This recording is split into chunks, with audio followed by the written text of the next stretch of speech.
नमस्कार दोस्तों, स्वागत है आपका कैलिस्टो क्लासेस में। जब से लॉ कमीशन ने एक ड्राफ्ट जारी किया है कि यूसीसी पर जो यूनिफॉर्म सिविल कोड है उस पर जनता के विचार जानने के लिए, या जो रिलीजियस जो ऑर्गेनाइजेशन हैं या जो पब्लिक ऑर्गेनाइजेशन हैं उनके विचार जानने के लिए जो ड्राफ्ट जारी किया है, जब से एक चर्चा फिर दोबारा से शुरू हो गई है कि क्या यूसीसी जो है, यूसीसी पॉसिबल है, या यूसीसी पर क्या सरकार के जो है निर्णय होगा वो क्या होगा, या यूसीसी सही है नहीं सही है। क्योंकि जब उस पर चर्चा करते हैं तो यूसीसी के कुछ लोग विरोध में आते हैं और कुछ लोग उसके समर्थन में आते हैं। अब जो विरोध और समर्थन करने वाले लोग हैं उनके अपने अलग अलग विचार हैं।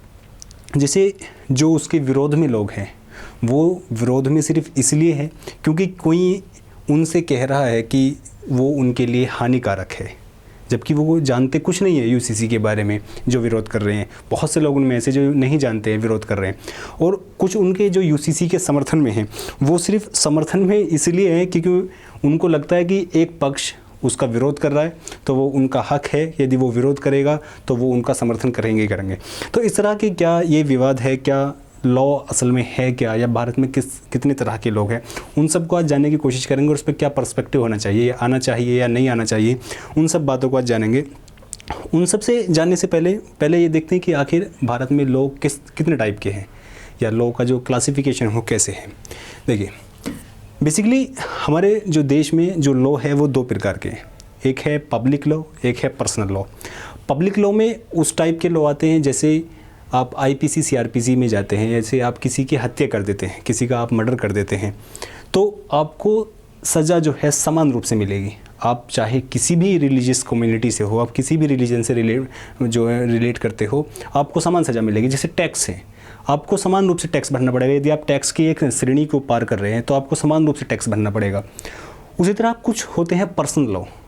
वो पर्सनल लॉ एक मुस्लिम के लिए अपने अलग हैं, हिंदू के लिए अपने अलग हैं, क्रिश्चियन के लिए अपने अलग है। अब उस पर्सनल लॉ में आता क्या है? पर्सनल लॉ में बेसिकली जो चार चीज़ों को देखा जाता है।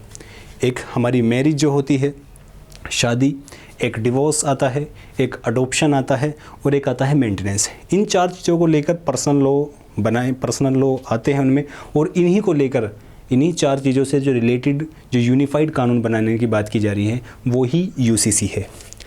अब कुछ इसमें तीसरे टाइप के भी लोग होते हैं जो सेक्युलर होते हैं। वो जो ये चाहते हैं कि ना मैं अपनी शादी को या अपनी तलाक को, या जो मैं अडॉप्शन बच्चे का करूँगा, या जो मैं मेंटेनेंस दूंगा, यदि वो चाहते हैं कि हम इसको शादी को अपनी ना हिंदू तरीके से करेंगे ना हम मुस्लिम तरीके से करेंगे, तो उनके लिए भी एक कानून है।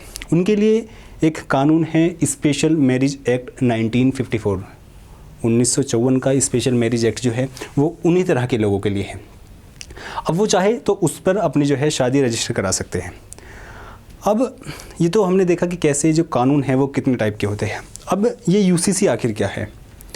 यूसीसी का मतलब वही है जो जैसे मुस्लिम के लिए अलग कानून है और हिंदू के लिए अलग कानून है, एक क्रिश्चियन के लिए अलग कानून है, कि कैसे उनके लिए एक कानून बनाया जाए। यदि कोई तलाक दे रहा है तो तलाक से रिलेटेड यदि कोई अपराध, वो आपराधिक दृष्टि से वो कार्य कर रहा है, तो उसको रिलीजन उनके बीच में ना आए, उसको समान रूप से सज़ा मिले। वो चाहे हिंदू तलाक दे चाहे मुस्लिम तलाक दे। अगर कोई बच्चे को अपनाना चाह रहा है तो जो रूल एक मुस्लिम पे लग रहे हैं वही रूल एक हिंदू पे लगे, वही एक क्रिश्चियन पे लगे। तो इस तरह के जो कानून हैं वो उसको यूसीसी में शामिल होने की बात है। अब यूसीसी जैसे एक डिबेट और उठती है कि यदि यूसीसी इतना इम्पोर्टेंट था, यदि यूसीसी इतना ज़रूरी है, तो कॉन्स्टिट्यूशन के जो निर्माता थे आखिर उन्होंने इसको इसमें शामिल क्यों नहीं किया? इसको फंडामेंटल राइट में शामिल ना करके जो हमारे डीपीएसपी है, जो directive principle of state policy होते हैं, जिन्हें राज्य के नीति निर्देशक तत्व बोलते हैं, आखिर उसमें क्यों शामिल किया? उसमें जब हम उन विद्वानों को पढ़ते हैं, उनके विचारों को पढ़ते हैं, तो हमें बहुत सारी चीज़ें सामने मिलती हैं।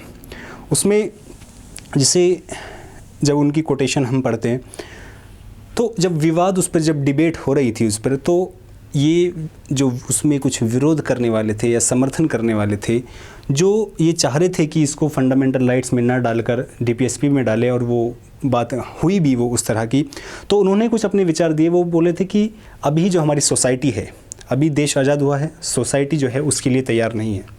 या जब हमें लगेगा या हमारे फ्यूचर जनरेशन को ऐसा लगेगा कि सोसाइटी उसके लिए तैयार है, तो हम यूसीसी की तरफ उन्मुख होंगे।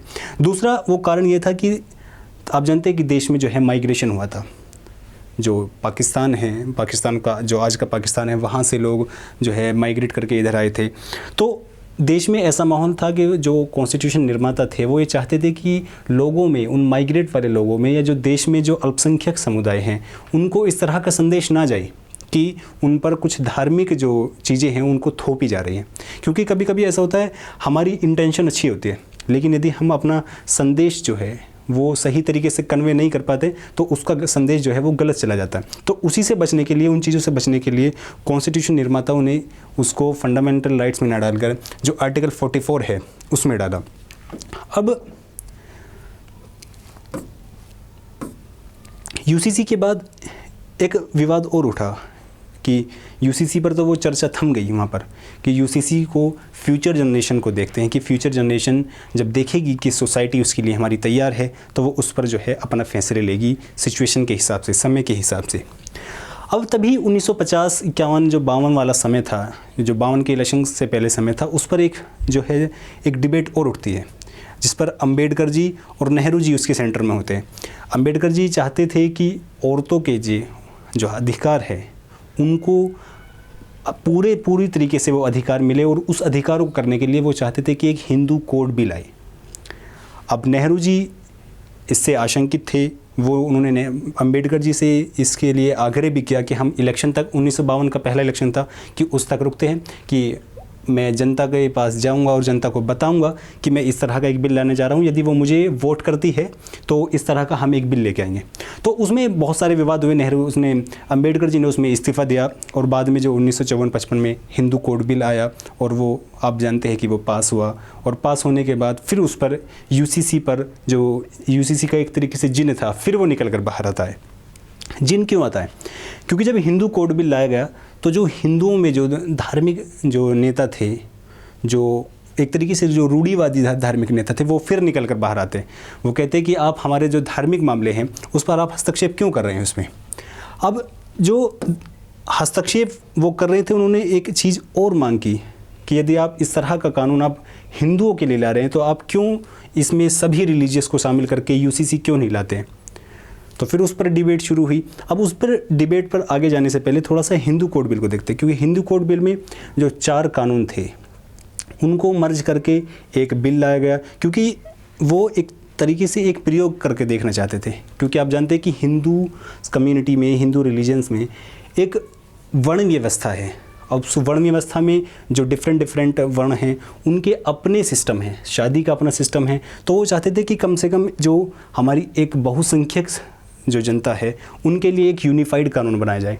उस यूनिफाइड कानून को बनाकर एक प्रयोग किया जाए, यदि वो सफल होता है तो हम यूसीसी की तरफ उन्मुख होंगे। फिर आगे चलकर उसी में कुछ ऐसी परिस्थितियां बनती हैं जिसमें ऐसा महसूस होता है कि देश जो है यूसीसी की तरफ उन्मुख हो रहा है। उसमें जो सबसे प्रमुख जो परिस्थिति जो बनती थी, जो प्रमुख कारण था, वो था शाहबानो केस। अब यदि शाहबानो को मैं थोड़ा सा आपको ब्रीफ में समझाऊँ, शाहबानो जो थी वो मध्य प्रदेश की थी। इनकी शादी हुई थी 1932 में अहमद खान से।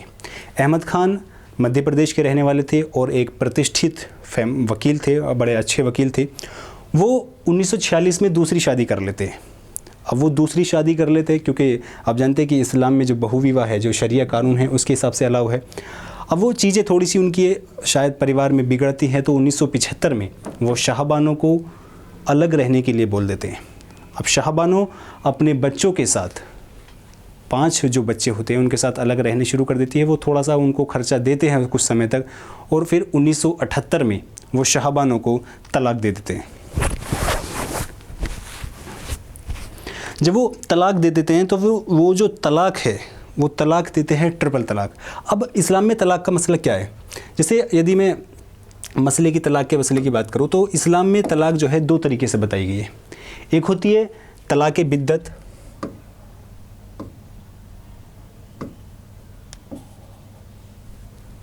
इस्लाम में 2 तरीके से तलाक है।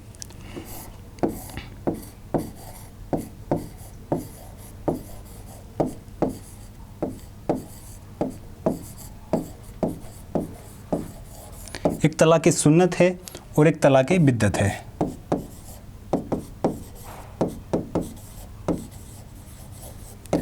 तलाक़ सुन्नत दो तरीके से होती है। तलाक़ सुन्नत में एक है तलाक़ अहसन,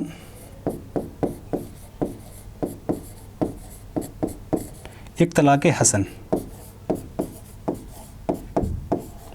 अभी तलाक़ अहसन और तलाक़ हसन क्या है? तलाक़ अहसन उस टाइम पीरियड को बोला जाता है जैसे जिसमें 90 डेज़ का टाइम दिया जाता है तलाक़ के लिए। यदि आप आज एक तलाक़ बोलते हैं तो आपको 90 डेज़ के लिए अलग होना होगा। यदि उस बीच आपकी जो भी समस्याएं हैं यदि वो रिज़ॉल्व नहीं होती हैं तो आप 90 डेज़ के बाद जो बची हुई तलाक़ है उनको बोलकर अपने रास्ते अलग कर सकते हैं। एक है तलाक़ हसन। तलाक़ हसन में टाइम पीरियड वही 3 महीने का होता है, लेकिन एक एक महीने के गैप से एक एक तलाक़ बोला जाता है। यदि आपकी भी उस बीच आपके विवाद जो है वो ख़त्म नहीं होते तो आप अपने रास्ते अलग कर देते हैं। ये जो तरीके है वो तलाक़ सुन्नत है। सुन्नत का मतलब जो प्रॉफिट के टाइम से जो है वो चला हुआ आ रहा है वो तलाक़ सुन्नत है। अब एक है तलाक़ बिद्दत। सारा विवाद इसी पे है। इस तलाक़ बिद्दत को बोलते हैं ट्रिपल तलाक़।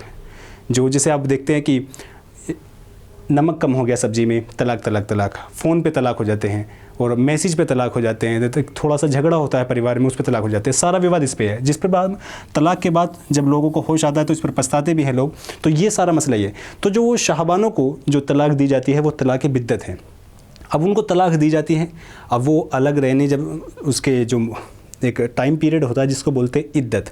इद्दत के बाद अहमद ख़ान जो थे उनको वो मेंटेनेंस देने से मना कर देते हैं, क्योंकि शरिया कानून में ये है कि यदि इद्दत के टाइम तक आप जो है अपनी पत्नी को जो मेंटेनेंस है, जो गुजारा भत्ता है वो दे सकते हैं, उसके बाद आप बाध्य नहीं है। लेकिन शाहबानो आर्टिकल जो CRPC है, CRPC के जो आर्टिकल 125 है उसके आधार पर कोर्ट में केस करती है। क्योंकि आर्टिकल जो 125 है CRPC का, उसमें यह है कि यदि कोई महिला ऐसी है वो शादी के बाद अपना गुजारा भत्ता या अपनी आजीविका चलाने के लिए समर्थ नहीं है तो वो गुजारे भत्ते की हकदार है। वो इसके आधार पर आर्टिकल जो CRPC जो 125 है उसके आधार पर वो केस करती है और वो केस जीत भी जाती है। वो केस वहाँ जीतती है तो वो कोर्ट जो है 25 रुपये उसको गुजारे भत्ते देने के लिए बोलती है। वो हाई कोर्ट में जाती है अपने मेंटेनेंस बढ़ाने के लिए, वो लगभग 179 रुपये 80 पैसे 180 रुपये के आसपास उसको गुजारा भत्ता देने के लिए बोलती है। अब उसमें ये होता है कि जो शाहबानों हैं या शाहबानों के जो ख़िलाफ़ जो वकील थे, जो अहमद ख़ान थे, वो दोनों सुप्रीम कोर्ट जाते हैं। सुप्रीम कोर्ट जाते हैं और वो मांग करते हैं कि हमारा जो शरिया कानून है, शरिया कानून में इस तरह की कोई चीज़ है नहीं कि हम उसको गुजारा भत्ता देने के लिए बाध्य हैं, तो हम इस चीज़ को डिनाई किया जाए। लेकिन सुप्रीम कोर्ट भी जो अपना फ़ैसला है वो शाहबानों के पक्ष में सुनाती है और सरकार को एक आदेश देती है, सरकार एक ऑर्डर जारी करती है कि आप क्यों इस तरह का एक कानून नहीं बनाते, जिसको उन्होंने UCC की तरफ इशारा किया था कि जो इस तरह के जो केस है वो ना आए, सभी के लिए एक समान रूप से कानून क्यों नहीं बनाते। अब वहाँ ऐसा लगता है कि सर जो हमारा देश है वो UCC की तरफ उन्मुख होने लगा है। लेकिन फिर ऐसा होता है कि जो राजीव गांधी जो गवर्नमेंट है वो जो पहले उसके पक्ष में होती है शाहबानों के, कुछ स्टेटों में इलेक्शन हारने के बाद, इलेक्शन हारते हैं कुछ स्टेटों में, और इस इलेक्शन हारने के बाद जो अपना फ़ैसला है वो वापस लेती है। और वो फैसले जो सरकार का जो कोर्ट का फ़ैसला था उसको एक Muslim women protection of right and divorce act 1986 से अबोलिश कर देती है, तुष्टिकरण करती है। बेशक वो एक राजनीतिक उनका जो हथियार था, हथियार के रूप में उसको इस्तेमाल करती है और वो उस चीज़ को ख़त्म कर देती है और वो डिबेट जो है वहीं रुक जाती है। इस तरह जो UCC जो कॉन्स्टिट्यूशन के बनने से और वहाँ तक इस कॉन्स्टिट्यूशन का जो UCC है इसका सारा मसला पहुँचता है। अब इस पर फिर एक बार से डिबेट होनी शुरू हो गई है।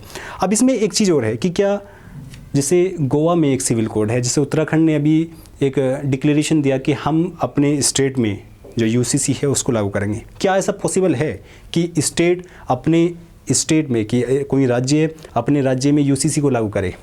हाँ, वो ऐसा है। वो कैसे? जैसे हमारे कॉन्स्टिट्यूशन की जो 7th शेड्यूल है उसमें 3 तरह की जो विषय हैं, 3 तरह के सब्जेक्ट हैं। एक होती है उसमें केंद्रीय सूची, एक होती है राज्य सूची और एक होती है समवर्ती सूची। जो केंद्रीय सूची है उस पर कानून केंद्र बना सकती है, जो राज्य सूची है उस पर राज्य बना सकती है, और जो समवर्ती सूची है उस पर कानून दोनों मिलकर बना सकते हैं या दोनों अलग अलग भी बना सकते हैं। जो UCC है, जो समान सिविल संहिता है, वो बेसिकली समवर्ती सूची में, इसलिए उस पर कानून जो है कोई भी राज्य वो बना सकता है। अब जैसे जो गोवा सिविल कोड है, जैसे सुप्रीम कोर्ट ने इसको मेंशन किया था कि ये जो है शाइनिंग एग्जाम्पल ऑफ UCC है, कि यदि गोवा में किसी एक स्टेट में ऐसा चल सकता है तो आप क्यों पूरे देश के लिए वो नहीं बना पाते। लेकिन जब हम उसको डीपली देखते हैं, जब हम उसको थोड़ा सा गहराई से देखते हैं, तो हम ये देखते हैं कि उसी जो गोवा सिविल कोड है उसमें अपनी भी कुछ खामियां हैं। अब वो खामियां क्या हैं? वो खामियां ये हैं जैसे यदि पति और पत्नी दोनों तलाक मांगते हैं तो उनके लिए दोनों के अलग पैमाने हैं। यदि पत्नी कहीं जाकर अडल्ट्री करती है, अवैध संबंध बनाती है, तो पति जो है वो उसको तलाक उस आधार पर अर्जी दे सकता है। लेकिन पत्नी को यदि इस तरह का पता लगता है तो वो आसानी से तलाक की अर्जी दे नहीं सकती। वो तलाक की अर्जी तभी दे सकती है जब उसको जो पति ने जो अवैध संबंध बनाए हैं वो एक सामाजिक रूप से बड़ा स्कैंडल हुआ हो और उसको लगता हो कि ये जब बड़ा बदनामी का कार्य हुआ है तो उस आधार पर ही सिर्फ वो तलाक के लिए अर्जी दे सकती है। इसमें भी कुछ खामियां हैं, लेकिन एक गोवा का एक प्रशंसनीय है कि कम से कम उन्होंने सिविल कोड की तरफ, जो यूनिफॉर्म सिविल कोड है उसकी तरफ एक रास्ता जो है अपना वो बनाया है। अब इसमें जब लॉ कमीशन की जो रिकमेंडेशन है कि लॉ कमीशन ने एक बार ये कहा था अपनी रिकमेंडेशन में कि यदि हम यूसीसी की तरफ नहीं जाते हैं, यदि अभी यूसीसी पॉसिबल नहीं है तो कुछ ऐसी क्यों ना कुछ हम ऐसी चीज़ें करें जिससे यूसीसी के कुछ प्रावधानों को बिना यूसीसी बनाए हम शामिल कर लें। जिसमें उन्होंने कुछ अपनी रिकमेंडेशन दी।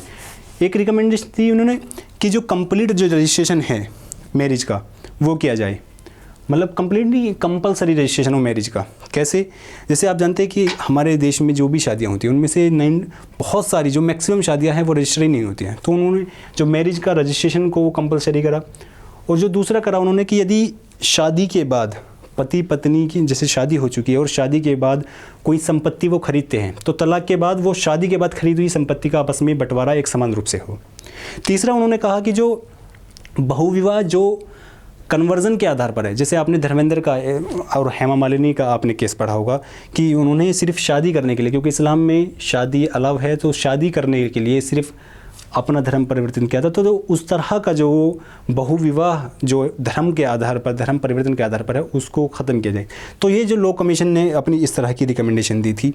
तो इस तरह जो सारा ये मसला है शाहबानो केस का और ये यूसीसी का या गोवा सिविल कोड का हमने जाना। अब इसमें जैसे यदि कोई आपसे पूछता है कि आपके क्या विचार है या इसमें आगे क्या होना चाहिए कि जो हमें लगे कि वो एक प्रगतिशील प्रोग्रेसिव हमारा नज़रिया हो सकता है, वो ये हो सकता है कि हम इसको, जैसे वही चीज़ अम्बेडकर जी ने भी कही थी कि क्यों ना हम इसको इस तरह से बनाए कि इसको स्वैच्छिक रूप से कर दें कि जो व्यक्ति चाहता है कि वो अपने जो पर्सनल लॉ हैं, जो शादी का मसला है, जो अडॉप्शन का मसला है, जो मेंटेनेंस का मसला है और जो डिवोर्स का मसला है, कि यदि वो चाहता है कि वो यूसीसी के आधार पर उन कार्य को करना चाहता है या उन रूल्स को अपनाना चाहता है तो वो कर सकता है। बाकी जो नहीं चाहता वो अपने पर्सनल लॉ बना सकता है। इस तरह हम जो यूसीसी है उसके लिए जो राह जो है एक राह बना सकते हैं और उससे मुझे लगता है कि किसी को समस्या भी नहीं होगी, क्योंकि जो चाहता है, जो क्योंकि स्वैच्छिक है, जो चाहता है उसके हिसाब से अपना बाकी वो रूल्स करा सकता है, रूल के आधार पर अपने कार्य, बाकी जो चाहता है वो अपने पर्सनल रूल्स के आधार पर कर सकता है। इस तरह हमने सारा टॉपिक डिस्कस किया है शाहबानो केस का और यूसीसी का या उसका कॉन्स्टिट्यूशन बैकग्राउंड क्या था। आशा करता हूँ कि ये टॉपिक जो है समझ आया होगा। मिलते हैं आपको नेक्स्ट टॉपिक के साथ। शुक्रिया।